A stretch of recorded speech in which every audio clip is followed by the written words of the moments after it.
Canadian Navy wages the grim battle against enemy shipping in the North Atlantic, the Mediterranean, and the Channel. It fights in corvettes, frigates, destroyers, but none of them are faster or deadlier than the motor torpedo boats.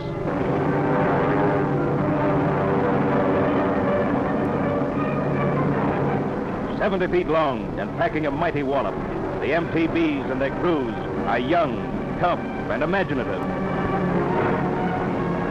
able to withstand bone-breaking jolts at high speed.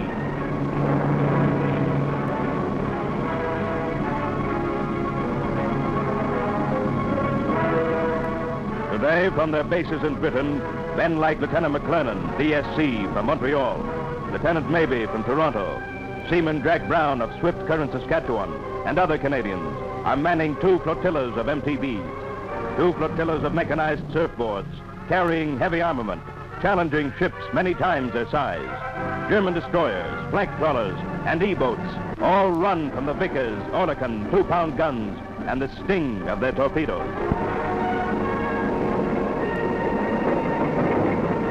Seaman Jones examines the torpedo tube, getting it ready for this deadly fish, 24 feet from its fin to the tip of its menacing warhead. The officers of the MTBs, who live and fight in close contact with their men, are familiar with every gun and detail of their ships. Lieutenant Glenn Kreba makes the daily inspection of the ship he knows so well.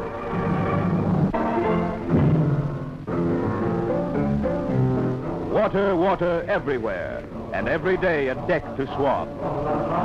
Look out!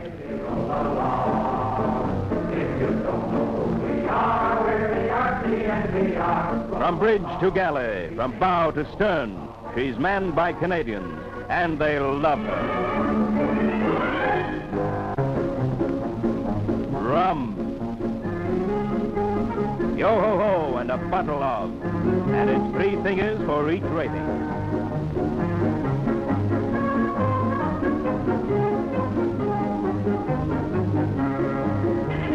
A good tot of rum goes a long way in staving off those North Sea chills.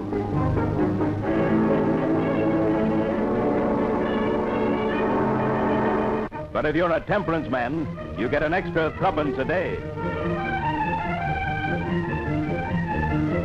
It's a great moment when Stand Easy is piped and mail from home is handed out. Those blue air letters, you know, mean a lot to a fellow far from home.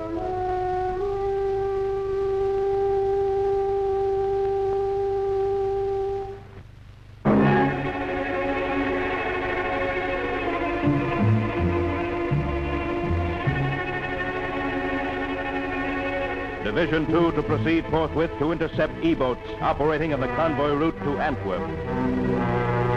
Lieutenant Commander Tony Law and his men know E-boats well.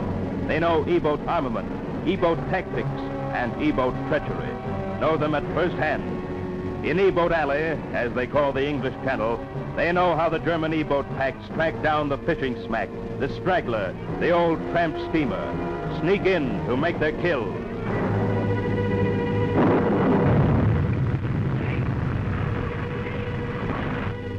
Tonight, then, the course is set for E-boat Alley.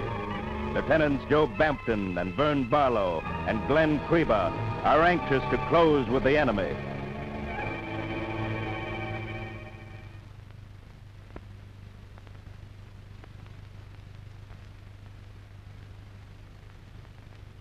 The air is still as ice this evening.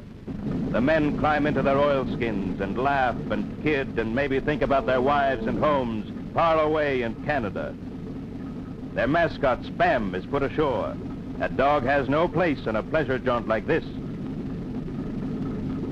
The final orders are given. The lines are slipped. The MTBs are ready.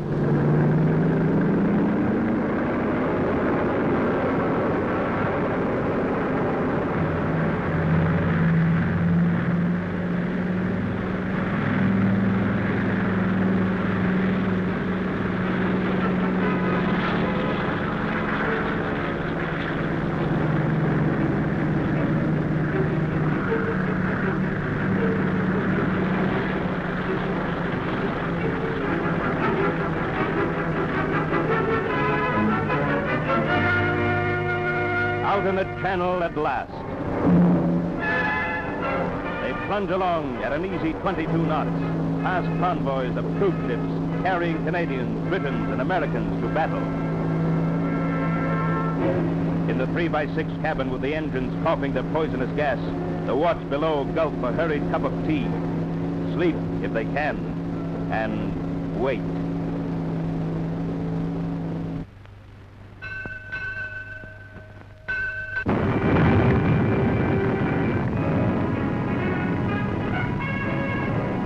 E-boats got through to the convoy. Tanker torpedoed off West Tender Bank.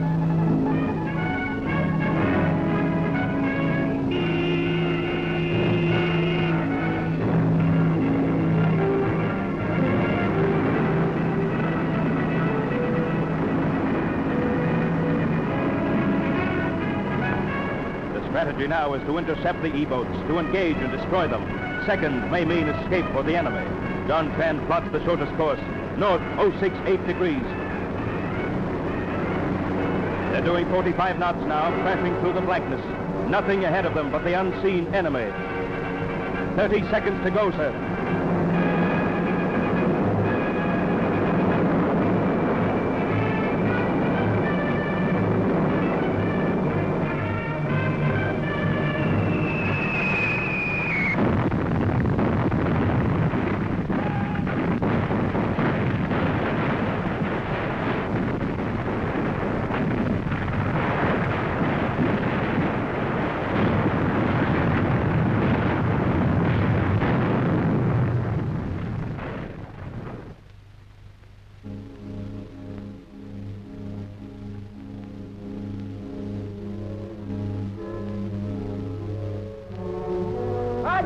Dead ahead!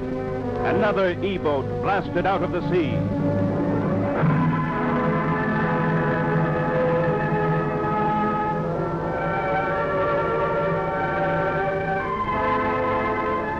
Then, as a sign to all, they proudly hoist the Nazi flag under the white ensign.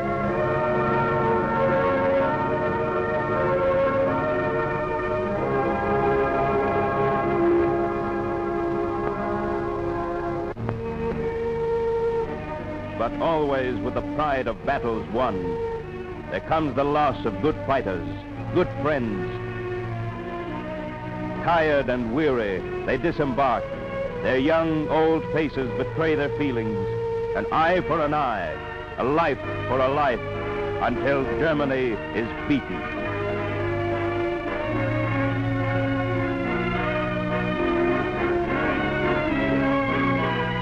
No, they will not forget.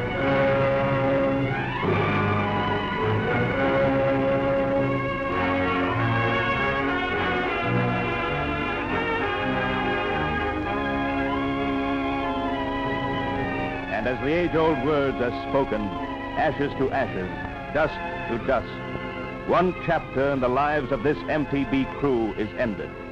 Their comrades are at peace.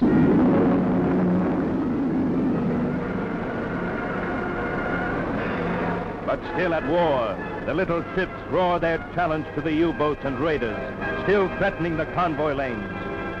There are more battles to be won, other oceans to be swept clean. From Narvik to Antwerp, from Kiel to Halifax, from Vancouver to Yokohama, Atlantic and Pacific, Canada's fighting Sea Fleas speed forward to the day of victory.